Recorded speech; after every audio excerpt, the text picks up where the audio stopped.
Hello, and welcome to another episode of The Hump with Katie. I'm your host, Katiethiroux. I have an incredible episode for you today with one of my favorite bassists in Los Angeles, Trey Henry. If you're new to The Hump, this is a series where I interview some of the world's greatest artists and musicians and find out why are they so amazing, how did it happen, what was their journey, and ultimately, what can we learn from them?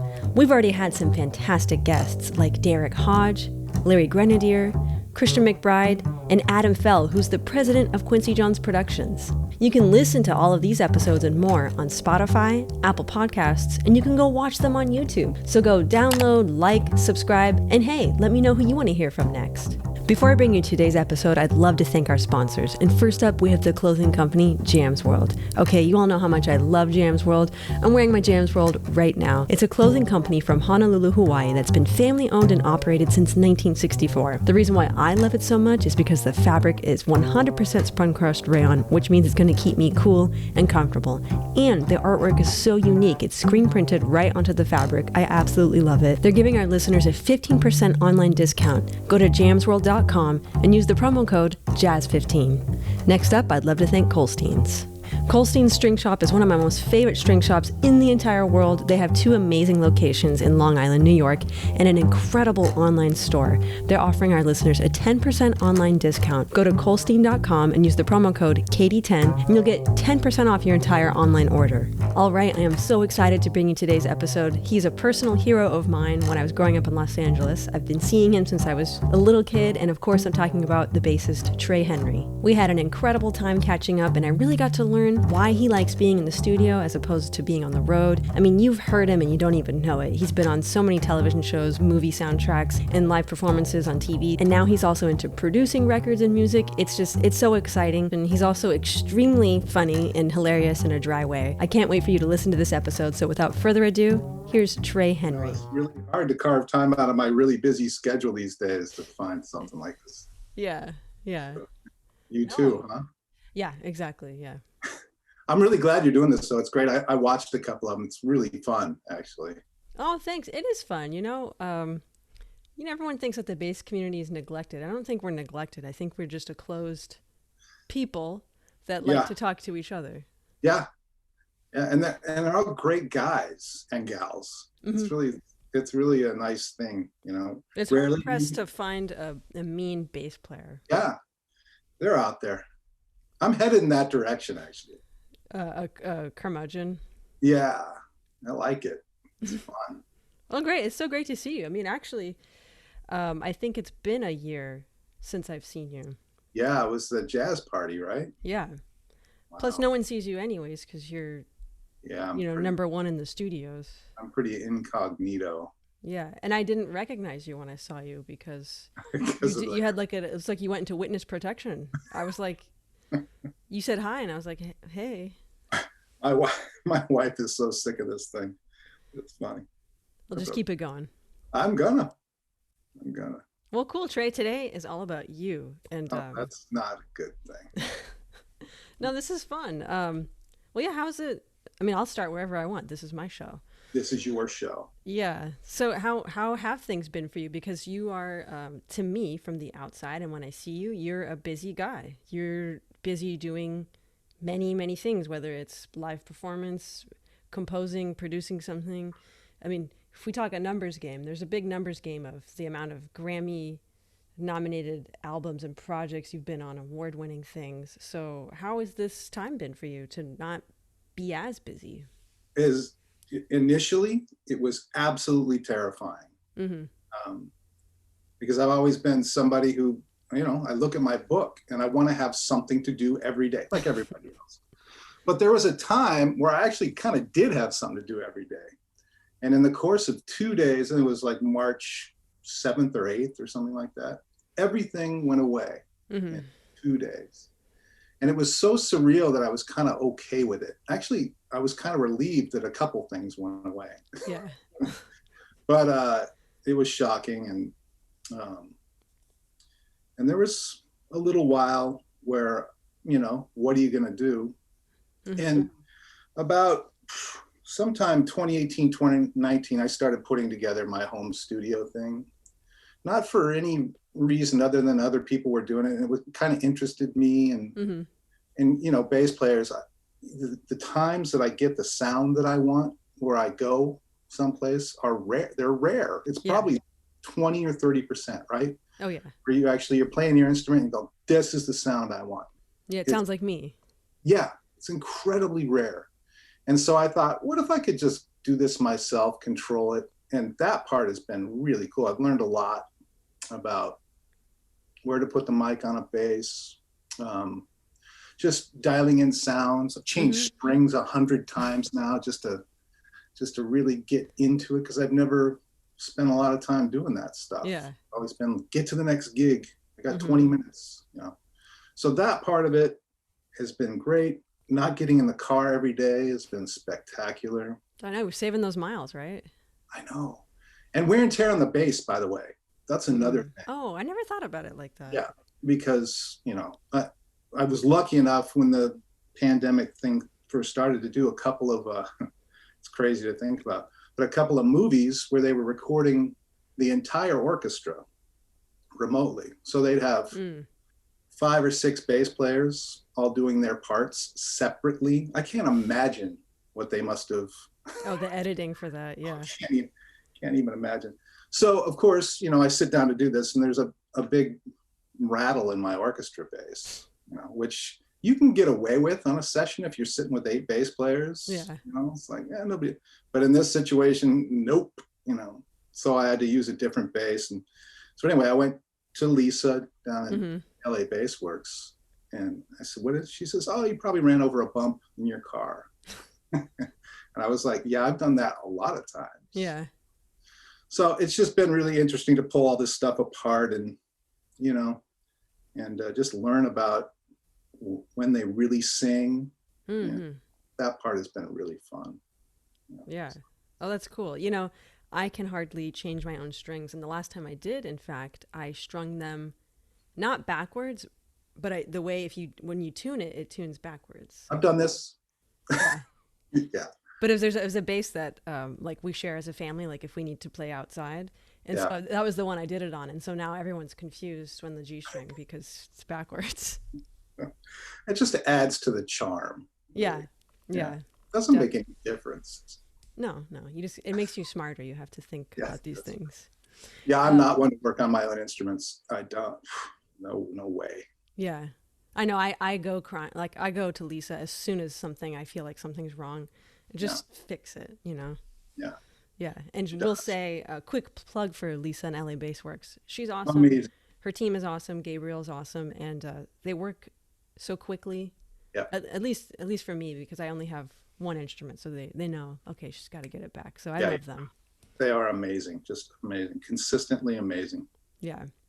Well, Trey, you know, I know you, so I'm kind of going based on knowing you because there's not a lot of information about you out there. I know you since you were like a zygote. Yeah. I mean, you were a little kid. We're gonna talk about that because you did in fact grow up in Los Angeles. I'm piecing this together because is it true that my mom was a band teacher or some teacher along the way? She taught middle school at the school that I went to, I believe, and I didn't learn from her, but I think my brother or my sister were in her class. Yeah. So that's how I know that you grew up somewhere in the Los Angeles area. Yeah, I grew up in, well, what amounts to West Hills now, but at the time it was the orange groves of Canoga Park. Oh, okay. No longer there, but no. Oh, great. I grew up in Chatsworth, so I feel you. Okay. Yeah. So I'd like to start at the beginning of it all. Was bass your first instrument? It was. It's one of those weird stories. But I grew up here for 2 years, maybe 4th and 5th grade or something like that. My family moved to Boston for my father's work. And we lasted 2 years and came back. And I came back just in time to register for junior high, which was what it was called back then, 7th grade. And came back and was over at a friend's house. And his name was Greg Springer. And he says, hey, check this out. And he picks up a Fender Precision bass. He's got it plugged into an amp and he plays. I didn't know anything about music, nothing. And I heard this thing and I was like, what is that? I mean, it's like one of those things I'll never forget. What is that thing? You know, I never heard that by itself before. And so like days later, my mom takes me to register for junior high. And they're like, do you want to do art or music? And I said, I'm going to do music. And what instrument do you want to play? I said, the bass, you know, and I expected that thing. They were probably overjoyed that you wanted to play bass. They did, but I wasn't overjoyed when they took me and showed me what I was gonna have to play. Yeah, that was a big kid, so they're like, "Here, take this one," and it was one of those LA Unified, you know, K basses with initials carved in it. Yeah, impossible to play. You could probably sail the Atlantic in that thing. it was pretty amazing. I mean, I saw one actually fall down out of the rack, and the kid just picked it back up, and nothing. It was fine. Yeah, it was great. So I learned on that. That was 7th grade, and that's where I started. And then, and did you have a teacher, or you were just learning in school? No, I was just learning in school. And then later in middle school, Cal State Northridge used to have a thing called the High School Music Institute. And it was just a feeder program to bring in LA Unified kids to the school and do a little band camp thing for the summer. It was 6 weeks. It was $50. I remember. And I got a scholarship. So I went and did this thing. And that's when I kind of was like, you know, see a community, everybody played better than me. Yeah.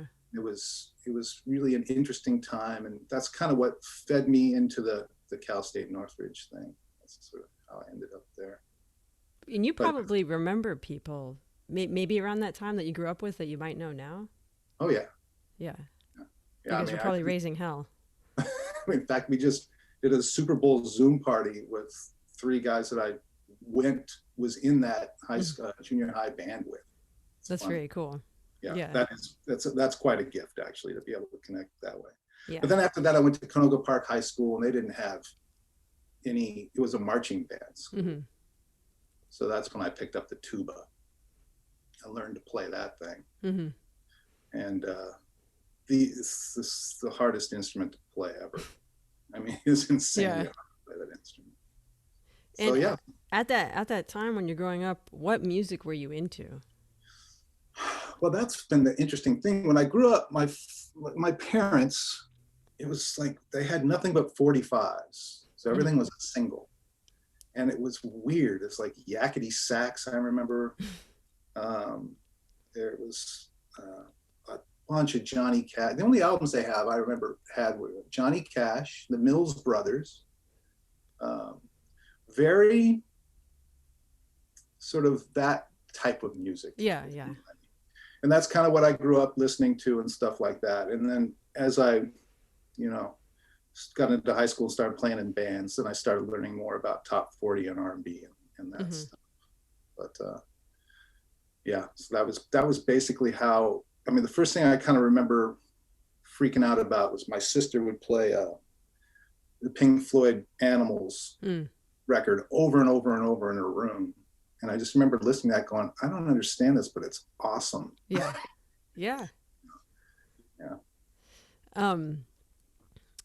Oh, what was I going to say? Oh, so you weren't, did you ever have lessons in high school? Because I think of you now as like, speaking of precision, you're so perfect in a way in the intonation. I'll bring up a quote later, but were you an incessant practicer in high school or did that come later? The first, I actually never knew what I was doing. I still kind of don't know what I'm doing. Which is why I've wanted to teach, but it's hard for me. I don't know how I learned a lot of what I do. It's just strange. But the first teacher I really had was Gary Pratt, over at Cal State Northridge. And I was 15 when I took my first lesson, and he was 18. Yeah. And he was playing in Louis Bellson's band, and he was just a god to me. And because he would just pick up either upright or electric and just play it, and the sound was just, it would move the room, and and he was just a huge factor and influence and everything. I couldn't play a thing unless it was in time. Okay. In time and in tune. Even if I was just warming up or whatever, he would stop me and say, what is that? No, you have to play. This has to be done with good time. And it was very much that value system was installed at a very young age. That everything has to be accurate and in tune, no matter when or what you're playing. That's how I would describe you. Yeah. And then musical, and then lots of other things. Yeah, yeah. But he was a huge influence. He really was. Oh, that's very cool. That's another. I gotta talk to Gary too. He always. My mom was always so embarrassed because he said, "Your mom was my first teacher." She's like, "I just showed you one scale." Like they were in class together or something. Yeah. Oh, that's very cool. So, and okay, I love, Valley history, LA history. Were you out seeing music too? Because I mean, there was tons of places back then to go see music. Even as a young lad, you could go see music. I barely missed the Carmelos and Dante's thing. Mm-hmm. Barely missed it, by probably months. Yeah. There was still a lot of things, at that point though, it's strange how jazz didn't really enter the picture so much until maybe the late 80s, 90s. Mm-hmm. I played in, the big bands at school at Northridge, but that really wasn't jazz to me. You know what I mean? Mm-hmm. It's like, it was a large ensemble musical experience. Yeah. And it wasn't until after I got out of school where I started, just because I happen to play this instrument, we need you. Yeah, exactly.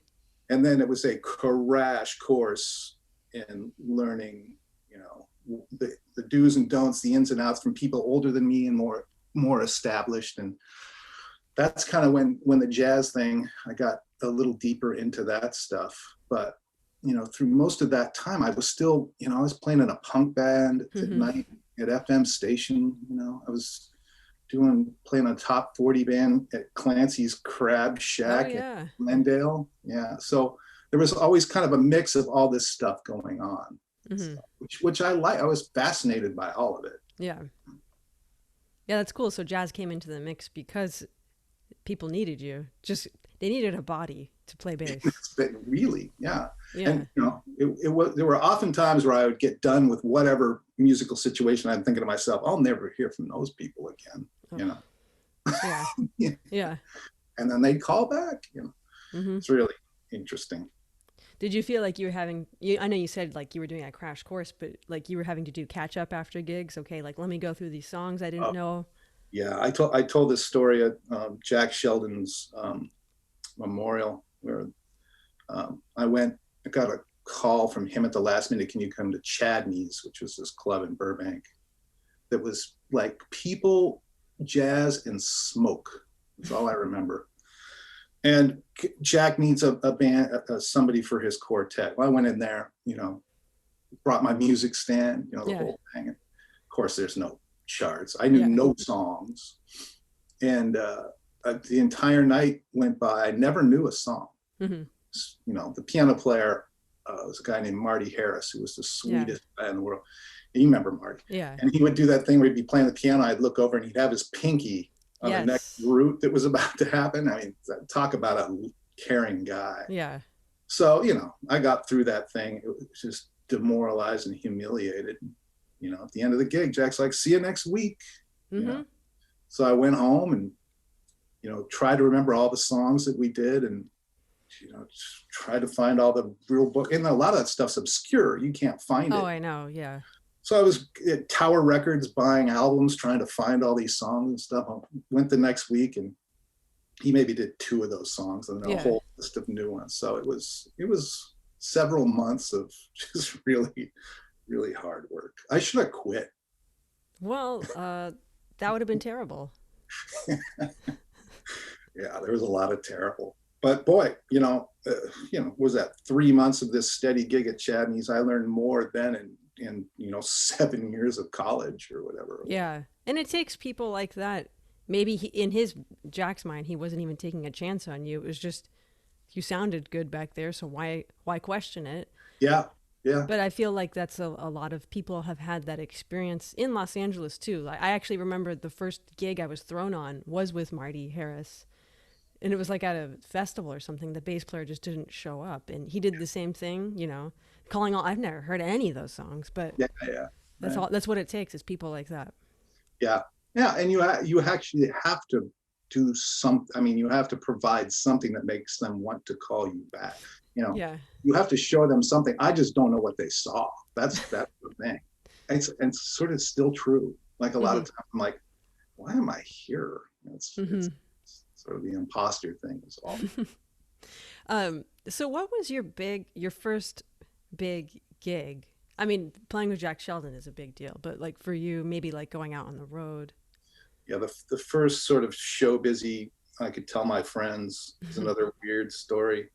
A couple of years after college, late 80s, somebody called me and said, hey, Ray Charles is looking for a bass player. They're having auditions at his studio in LA between 10 and 5 on Saturday, something like that. Yeah. So I'm like, I'm a very sort of quiet, introverted. The last thing I'm gonna do is call somebody and say, hey, do you need a bass player? I just never understood that. I tried to do it. I can't.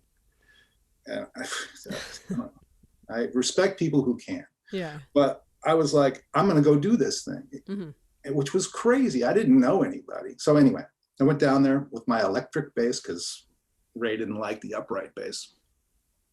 And there were probably 15 bass players, and there were drummers auditioning too. So there were a bunch of drummers. And I was one of 2 bass players that could read music. So they put down that chart on Oh, What a Beautiful Morning. Oh, written by Roger Newman. Yes. And it's hard. Yeah. That's a hard chart. And so, I read through the thing and hacked my way through it, got from the beginning to the end, because I learned the thing about sight reading isn't playing all the notes right. It's about getting from the beginning to the end at the right time. Yeah. And in between trying to maintain the form. That's really all sight reading is, especially in that context. So I got to the end of it. Anyway, drummer, I played with a horrible drummer, I remember. And then there was like this, take a break, people play, they call you back in, send a bunch of people home. And the drummer, the last 2 people was Jeff Ballard. You know that drummer? Yeah, of course. He's awesome. It was him and me. Oh, wow. We ended up in the rhythm section. So I'm like, this is going to be great. And so Joe Adams, Ray Charles' manager, comes up. He says, the boss wants to see you, So I go back down this hall, go into the office, and the door closes behind me, and it is pitch black. And I'm just standing there like this going, well, what do I do? And there's not a sound. I'm thinking, is he coming? And then he turns on one of those green desk lamps. Oh my gosh, yeah. And the room kind of lights up a little bit. And there he is, sitting with the glasses and everything. He says, have a seat. So we chat for a minute, talk about music, really cool, like very chill. And he says, I like the way you play. I want you to come on the road, And I'm like, really? Okay. So I get out of there. And Joe Adams sounds, you interested? I said, of course. He says, let me show you around. So he takes me on the bus. And I'm like, I don't know about this. And everybody was older than me. I mean, it was just like. How old were you at this time? That's a good question. I had to have been 25, maybe. Okay, wow, yeah. 26, something like that. Yeah. So, I mean, I was old enough to do it. Yeah. But it freaked me out. It freaked me out. I was just like, this is not, And plus at that time, I was just starting to get a couple of like studio calls and that stuff was happening. And I was like, So I did the band for a week and then I quit. I did a week of rehearsals. And then he was cool. That's good that you did that sooner than later, finding out and being angry, maybe not playing your best. Right. That was a good decision. Yeah. I often wonder what would have happened if I would have gone forward with that, how that would have changed things. But still one of the freakiest musicians there's been 4 or 5 people that really freaked me out. That guy is at the top of the list, just in terms of pure musical ability. Yeah, I remember Roger telling me some stories too, as well. The disconnect between his hands and his mouth, I just couldn't believe what I was seeing. Just freaky. Great. So that was my first big gig. And then after that, the gig I did for a little while was with Maynard Ferguson. That's right. I wanted to talk about that because that's where the Dream Team met, right? The Dream Team. That's right. Yeah. So, but I love it because I love big band, and I like that you come from this big band setting, but you play so well in any setting, but especially a trio setting. And I think every bass player should play in a big band if they want to. Yeah. But I feel like you learn so much about being a bass player. Yeah. That way. Yeah, you learn how to listen. Yeah. Because big band playing is, there's this whole, I think it's kind of a myth where you have to play on top of the beat and to drag the band around. There's all these like values that you're about, and it's not about that at all. It's really about, well, for me, it's always and I never knew this at the time, but it's about conducting the orchestra. It really is. The bass player truly is the conductor of a big band or any large ensemble. Mm-hmm. I really believe that to be true. And so a big band is an incredible way to sort of get your head around what it's like to be gutsy, to take chances and sort of steer things in a certain direction and knowing when not to do that. It's a great vehicle to do that. Yeah.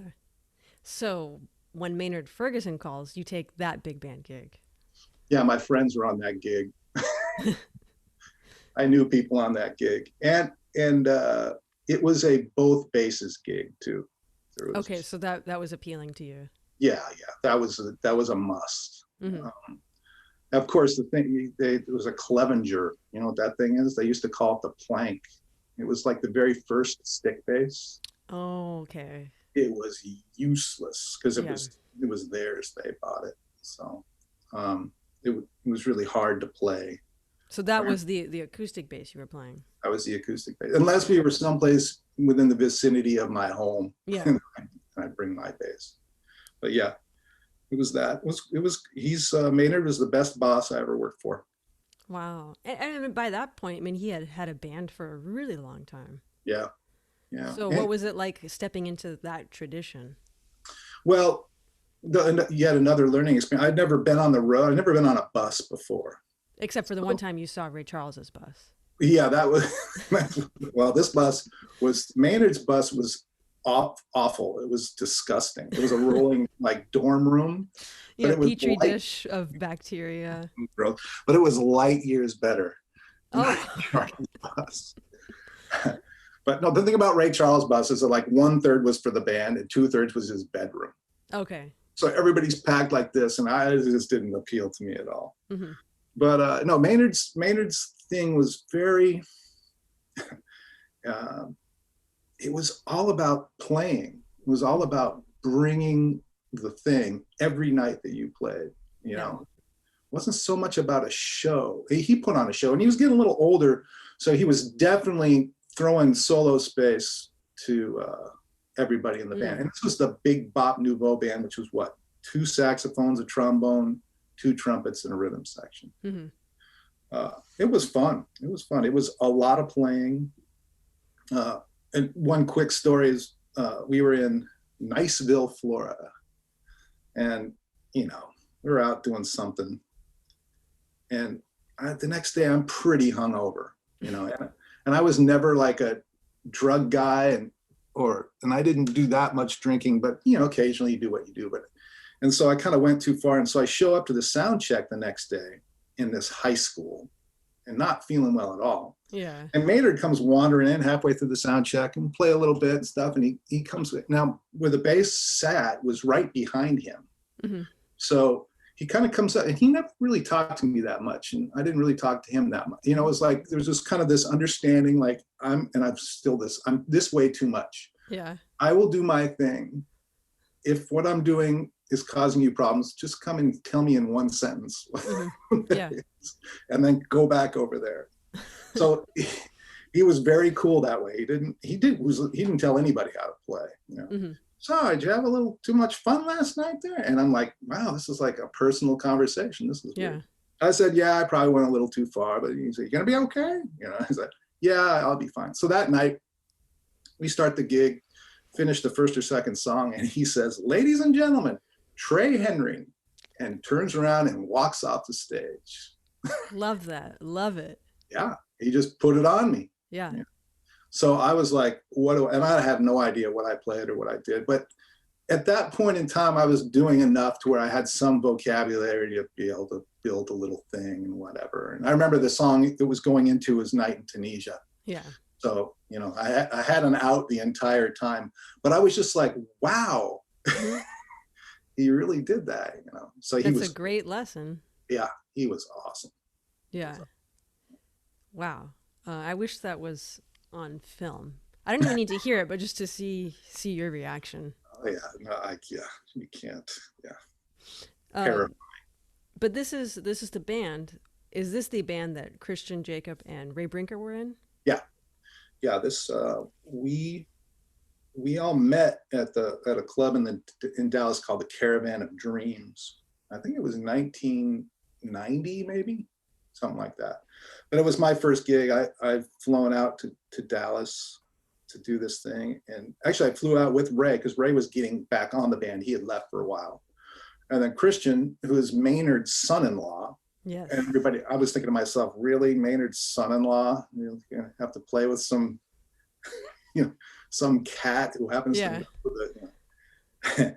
And of course we show up. I show up to sound check and it's like, oh my God. But yeah, we all met basically the same day on that day. Was it an instant connection? Yeah, it kind of was actually. Yeah. I mean, I was definitely the least accomplished at that time. I could read, but I didn't have a lot of knowledge of harmony and stuff like that. I was pretty limited. I mean, I could maintain the function that I was supposed to maintain. But through the course of playing with those guys, I kind of learned, that's where I kind of learned is like, you can maintain the form and not really pay attention so much to all the little notes and stuff. Yeah. That sort of kind of gave birth to that thing in me where, create within boundaries and stuff. That was a very Yoda explanation. Yeah. No, that's, I mean, I totally get it. The whole, the whole picture. Yeah. So how long were you with Maynard? Not long. I was less than a year. I was going to say 2 weeks. No. I stuck it. That's where I learned work ethic. Got to stick with it. Yeah. No, it was hanging with my friends and playing that stuff. And I remember, we get into stuff. Maynard would get so lost. In front of you guys.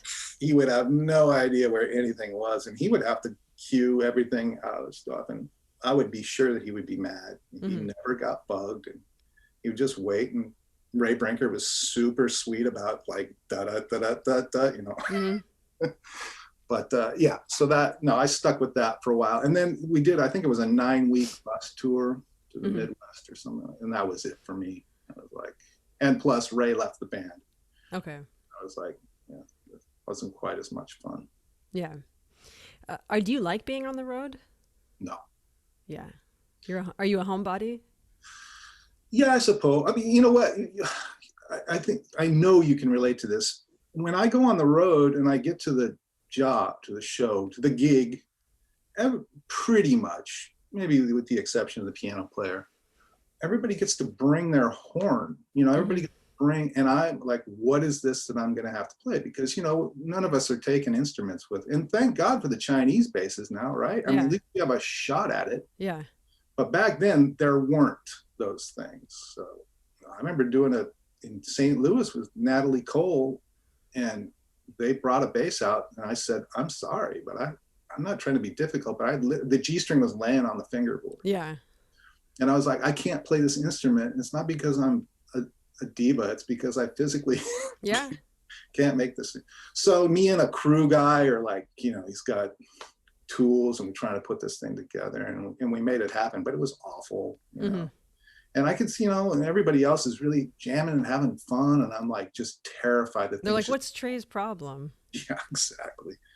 So being on the road, even carrying an electric bass, it's terrifying to take it onto the plane. They're going to take it off. They're going to check underneath what's going to happen. It's stressful. So it's very stressful, and I don't like to be stressed. So it was just easier for me it's just easier to stay home. I make better music here. Well, it seems like your second home is the studio. Yeah, I like so this. how did that all happen for you? Because you are, might I say, a stalwart on the studio scene in Los Angeles. Yeah, I never really thought. Has anyone ever referred to you as a stalwart? No, I'm trying to decide if I like that or not. I'm going to say that I like that. Yeah, you're a steady fixture in the studio scene. I reserve to, okay. I like stalwart. Yeah. Yeah. Now that came from, honestly, being able to read, I mean, that's how it's actually, I shouldn't say that, is being an accurate player, I suppose, because it's all about going fast and, yeah. I love that. I love the challenge of that. I love the challenge of somebody bringing in something that's not quite baked and making something of it. I love that. And I just love the nature of being in the studio. The players that are around you are spectacular. And that, I mean, because when you play a low G and a chord rings that's in tune above you, there is not a better thing on the planet than that. And so that part really, that appealed to me. And plus, I didn't have to go on a stage. I don't like being on stage. I didn't know that. Yeah. Well, you once said, I saw you when I was in Boston, and you, Tierney Sutton's band was on tour, and I went to see you guys play, and you said something really cool, and I say it all the time now. And you said, there's only 3 things that a bass player needs to do: play on time, have good intonation, and know good tunes. And you said, you'll be fine. You're fine. Yeah. So, and I didn't take that as I wasn't fluffing my feathers at all. I just thought you were saying something. I was brushing you off, probably. Yeah, probably, like, get away. But that, I mean, I find that to be true too. I mean, first criteria to be a bass player on any scene is just to have a bass, and then you can pretty much have any gig you want, right? we need a body with some. Yeah. No, but seriously, that was very, very, that stuck with me. What you said. Oh, good. Well, obviously it worked. Yeah. Oh, thank you. Well, yeah, I've heard you play. Thanks. In time, and it's in tune, and then there's more to it than that, which is that's the part I left off of my little advice to you. Bring something else. Yeah, bring something else to the kitchen. So, well, speaking of Tierney, I was trying to think today. How long have you guys been together? Over 20 years as a band, right? Or approaching? Well, no, we're well over that. I think it was 1991 or 92. I met Tierney within like weeks of when I met my wife. We've been married for 26 years. So yeah, so it's probably coming up on 30 years with Tierney, 1991 or 92. Yeah. Yeah, and what an incredible time you have all had together. And I love looking at the discography and the music and the repertoire you all play. And I love that's one of my favorite bands to see live. I'm sorry, I know you don't like to be on stage, but I love watching you play with that band. Well, you know what? That band's fun to be on stage with because you're not really on stage. It's like this other place you go to. At least it was that for a while. And then I stopped playing with the band. So now when I do go back and play, it's kind of terrifying because I need to remember all this stuff I used to just know. Yeah. So, but there was a time where, I talked to Ray Brinker about it. We'd close our eyes, play the show. It seemed like 5 or 10 minutes and an hour and a half would go by. Yeah, that's incredible. I mean, I tell people, just people, not even musicians, if you can find a group of like-minded folks that you can share ideas with and stuff, and you can maintain that, and maintain a relationship with those people, for a long period of time, it's incredibly rewarding. It really is. Yeah. And that's what it feels like listening to the band. And I thought it was so cool. So when you left the band and Kevin Axe was playing mostly, and then all of a sudden there was two bass players. You guys played together. So how did that? Because that was like, I don't know. It was so wild, scandalous, to see a trio but with two bass players. So how did that come to be? Well, it's a product of my flakiness, really. One of Tierney's early records was for Telarc, and we were recording at a place called O. Henry, which is gone now. And I got a call, I think, to do the Emmys, some big show. They paid a lot of money, and it conflicted with one of the days of Tierney's recording session, which is, it's the worst thing. It's a nice problem to have. No, it's not. Yeah. It's terrible. So I had to have the difficult conversation. If you know Tierney at all, she's not afraid to say what she thinks. So there was a lot of yelling and listening, and you can guess who did what. And so I called up my friend and your friend, Kenny Wild. I said, can you come and just cover the first 3 hours of this session? I'd be happy to, no problem, blah, blah, blah, blah. So I ended up showing up a little early, I make it over a little earlier than I thought, and Kenny's there, and they're working on some tune, and we started playing this thing together. I thought, that's cool. So we recorded that. Yeah. That ended up on the album. And so that sort of planted the seed. And then when I left the band, we'd periodically go back. That was one of the tunes we would kind of do. And then Kevin and I sat down and said, let's do this. Let's come up with some stuff here. And we got together and worked out a bunch of, and basically it was sort of just working out ideas that, what works in what key, like really broad-based. Okay, we can play in tenths here, or stuff like that. And Christian, and I know to this day is not his favorite thing, but he was amazing at being able to just still do what he does and have this other kind of large element rumbling around. So that's kind of how that happened, and it's really challenging to play with another bass player.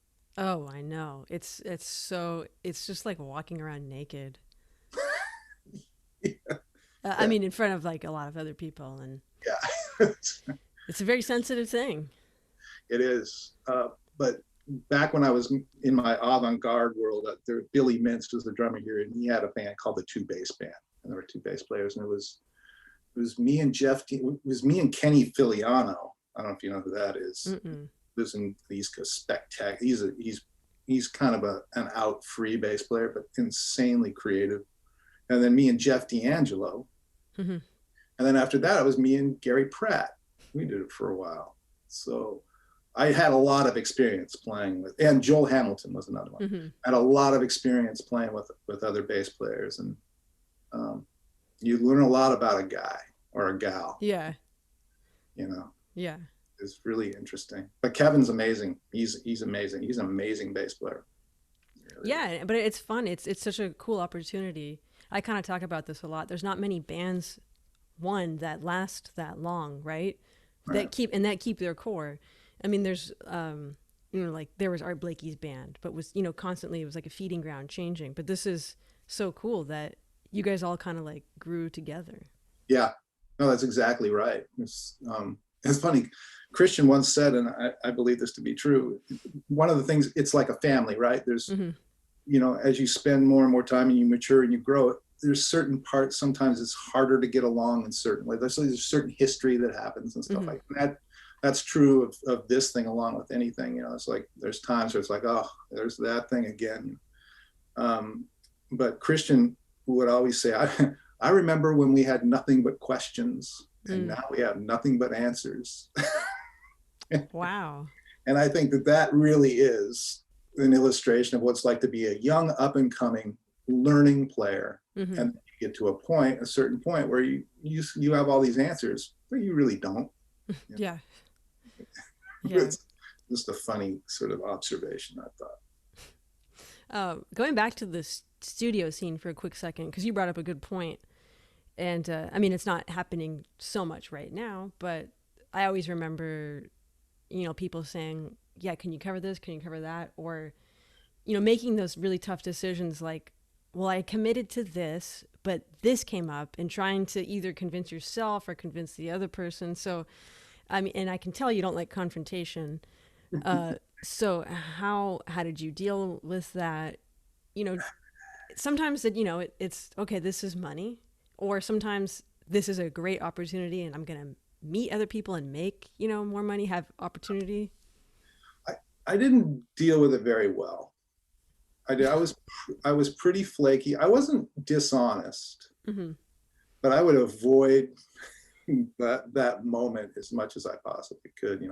Harry Foster, this famous woodwind player in the studios, would always said, all the subbing out and can you cover the first hour of this and all this, at the end of a career it makes a difference of about $75. And I like that, because I'm at a point now in my life where that's true. I know that's not a theory, that's true, because I lived it. I tried. I was never the type of person like, if this thing pays 100 and this pays 150, I never did that stuff. But I also had in my mind kind of where I wanted to be as a musician. Where I wanted to be, and this is going to sound corny, but I don't care. I wanted to be a dad that made a living playing the bass. And one of the reasons I wanted to do that is because everybody said it couldn't be done. When you're growing up, oh, you can't do that. You can't have a family. Yeah, exactly. And I'm sure we have that in common, where there's a little bit of you like, oh yeah. Yeah, exactly. Don't confront me about it, but I'll do it. So when something came along that sort of made it so, wait a minute, I can make this much money and stay here, and it might lead to the same thing a year from now, that's not a hard decision. I'm not happy that I have to let somebody down, but I just tried to be honest with myself, saying, there's certain things you can let go, and then there's certain things it's like, no, that's the path I want to take. Yeah, kind of seeing into the future a little bit. Right, and it's not I mean, sure, a lot of it's financial, but a lot of it is how you see yourself as a musician. You see yourself as somebody who's kind of on the road and a star and on stage and all that stuff. I never saw myself that way. It's like, so I would sort of subconsciously, somebody said you could go, some smooth jazz festival, or you can stay and I'm going to pick the session. And there's a lot of people that would jump at the chance to go be on stage. So it's just personal preference. But the conflicts and letting people down, terrible. It's terrible. You should have, I'm sure by now there's like some sort of service that you can hire somebody to do that stuff for you, just like text somebody, can't make the session, I'm so sorry. That would be a good idea to have like a template, so you just build excuses.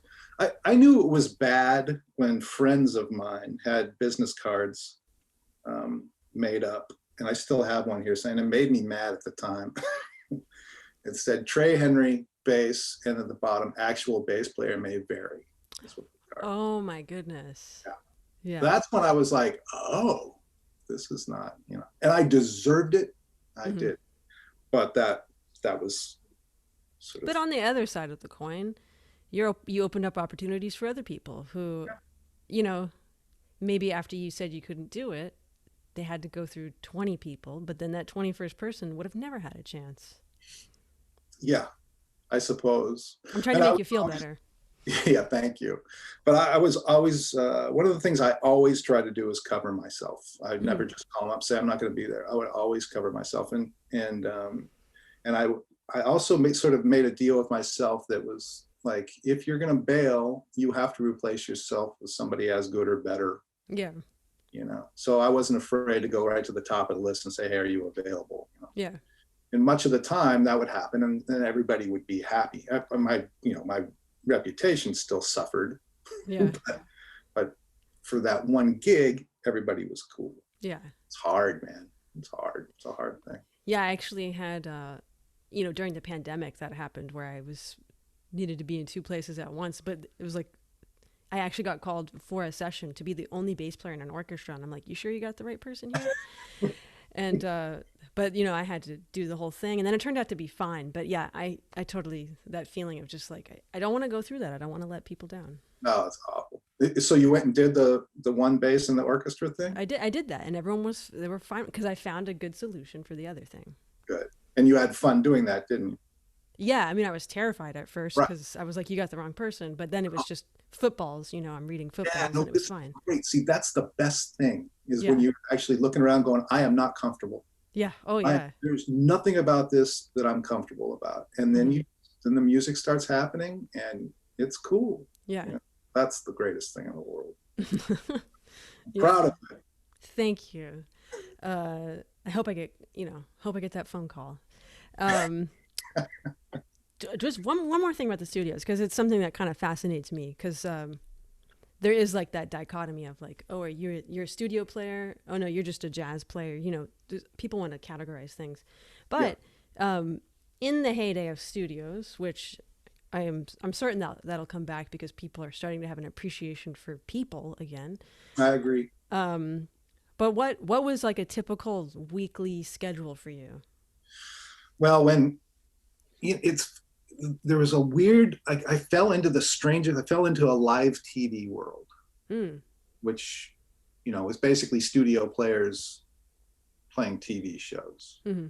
So the kind of the busiest time was, the typical schedule was, I was doing Dancing with the Stars. Well, the first one I really did was American Idol, when that thing first started. Mm-hmm. That was the greatest job in the world, because on a Saturday morning, we record like 13 songs with this British producer named Nigel Wright, who's this great guy. And he said, if we're in here more than 3 hours, we suck. Mm-hmm. So it was like, you know, super fast paced, playing all kinds of music, you know. And so that was kind of the first time I started. There was this contractor named Bill Hughes, who was very active in the live TV. If there was a live TV, like the Emmys or the Academy Awards, Dancing with the Stars, American Idol, America's Got Talent, he was the guy who would get the musicians. Mm-hmm. And he heard me play. He came to a band rehearsal at Northridge years ago and remembered me. When you were in college? When I was in college. Oh, wow. And something happened, or you know, and a drummer named Saul Gubin, a long time ago, sort of took me under his wing and introduced me to Bill Hughes. And that's when I started doing the Emmys and all this stuff. So that led to all this live TV work, which is really, really fun. I really enjoyed it because of the pressure, mm-hmm. and because you needed to be able to play everything now. You know, so that really, really appealed to me. So when that stuff was happening, we would record, you know, a couple days a week, the TV shows. And then at the same time, I was working at the Pantages Theater in Hollywood. Mm-hmm. So I would work all day doing the live TV thing, and then maybe a session or two later in the week. And then every night go to the theater and do that. So I'd basically leave at 7:38 in the morning and then come back at midnight. Mm-hmm. Every day. Yeah. And it was cool. I was good with it. You know, I was at an age where I could handle it. I was healthy. Yeah. It was amazingly taxing. I will say that. Mm-hmm. But it was not super creative. Yeah. Because you're really being told what to do, when to do it, how to do it. Yeah. But, you know, there's a trade-off. Yeah. Well, I remember being a kid, my mom would always buy tickets to like whatever musical. She was always trying to like help us out. And she'd buy like 2 tickets to a musical, and me and her would go to the first half, and then I would sit in the car and my brother would go to the second half, something like that. Yeah. But I remember, I don't think it was you. Actually, I think it might have been Kenny Wilde, but it was like Lion King, and we were like literally like the back row. But we go down to the pit, and it was one of you, like you or Kenny Wilde or Kevin Axt playing in the pit for Lion King. Yeah. There were see who did that. Lion King. That was the first pit job real one that I got. Mm-hmm. And that was me, Kenny Wild, Dave Stone did some of it. Yeah. Kevin did some of it. Who am I forgetting? I'm forgetting somebody else. But that was another great learning experience because they came in, Mark Mancina and Dave Metzger came in with all this music, this like iconic music. Yeah. And I was playing a lot of fretless bass back then. I don't know why. I don't know where it came from. I just I like the sound of it. It's cool. Yeah. So they came in with this thing, and it was all the music, say electric bass, Fender bass, whatever it's back then. And I'm like, nah, this thing would sound good on fretless. I was so green that I was like, no, they don't know what they're talking about. So I ended up sort of crafting this whole way. I played electric on things that were written for upright. I played upright on things that were written for electric. And both those guys were like, cool, man, do what you want. Sounds great. And they really just kind of let you do your thing. Of course, these guys who are coming in to sub, it's awful because they're trying to cop this thing that's sort of unnatural, it's terrible. And I didn't know that. And when I got older, I'm like, wow, I was an asshole. It was like really mean. Yeah. But at that time, that's how I approach things. It's like, I'm going to make this my thing. I really want to try to create this voice that happens within this thing. And I really, really enjoyed that. That was fun. Yeah, especially after, playing American Idol all day, having to go from like some like funk to Latin, all those different things, and then put your own stamp on it. Yeah. That was my way of trying to be creative in that sort of ecosystem of music, which is not necessarily a creative one. And as I got more experience, I became much less creative. I gained much more of an understanding, like, oh, these music supervisors, they're not cool with this. Yeah. They actually have an idea what they want. I can't believe. Yeah, they know what they're doing. Yeah, they know what they're doing. Yeah. Well, Trey, I don't want to take up too much more of your time, but I have maybe like one question that might become two. Okay. You've done so much, right? Already. Just today, exactly. Yeah. But do you have like anything else that's eating away at you that you want to accomplish, musically? Yeah. Yeah. That changes here and there. I've been actually, one of the things about the pandemic that's been a gift, I've been doing a lot more writing and producing. And that is something that I wish I would have started a long, long time ago. I'm producing two artists right now, and they're both accomplished. They're both like, they've been around for a long time, and they're just, there's no BS.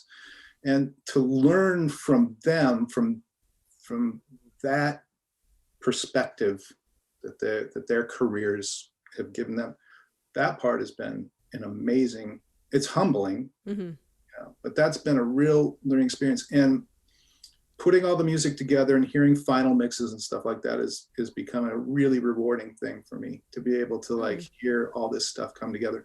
Because as a bass player, there's a lot of reward in just playing the instrument, the sound of it, the feel of it, the beat, that whole thing. And that never gets old. But then to have that other voice where you're actually gathering all of these things together and creating something hopefully timeless and unusual, that is kind of where my path has taken me right now. That's what appeals to me. And plus I just don't have so much of a choice to we don't have a choice to play live right now. So there has to be a way to keep, and practicing. I'm not a good practicer. Oh, I was going to ask you that. Yeah. Yeah. No, I've never been a good practicer. I always think that, speaking of you producing, that bass players, they make really great producers and music directors. I think just because of like the sheer placement of where we are in a band and hearing everything and being able to be diplomatic and we just want to help people. Right. No, that's exactly. Larry Klein said it in an interview. He's a great bass player. He's a great producer now.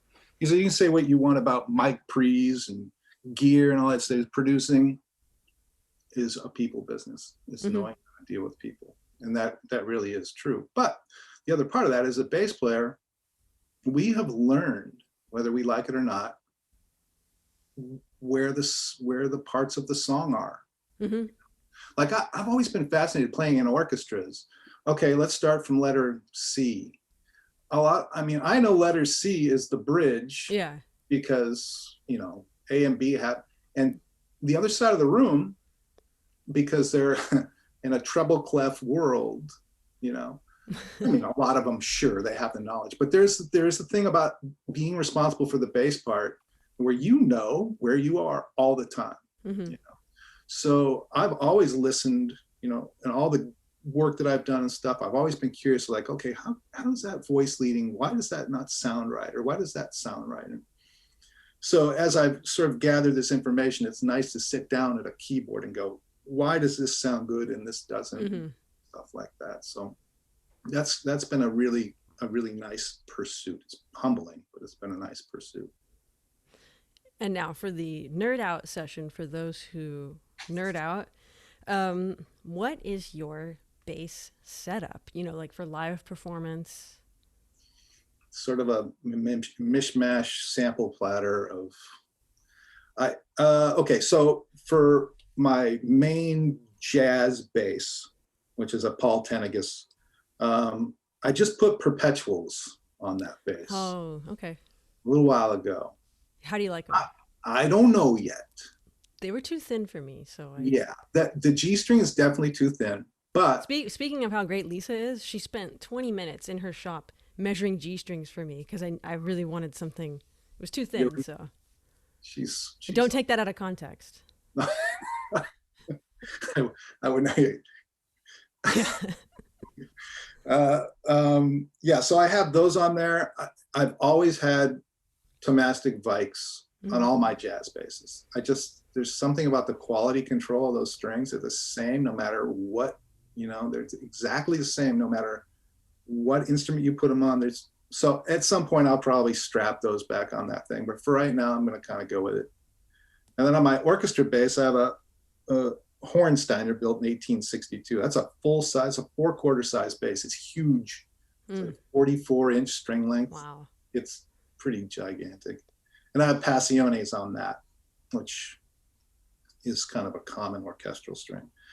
And then I have this pit bass, which is like a Chinese bass that have Ava Parazzis on it because they bow and they pits pretty well. And I have a David Gage pickup on that. And that's actually a palatable Arco sound going through a mixing board. Yeah.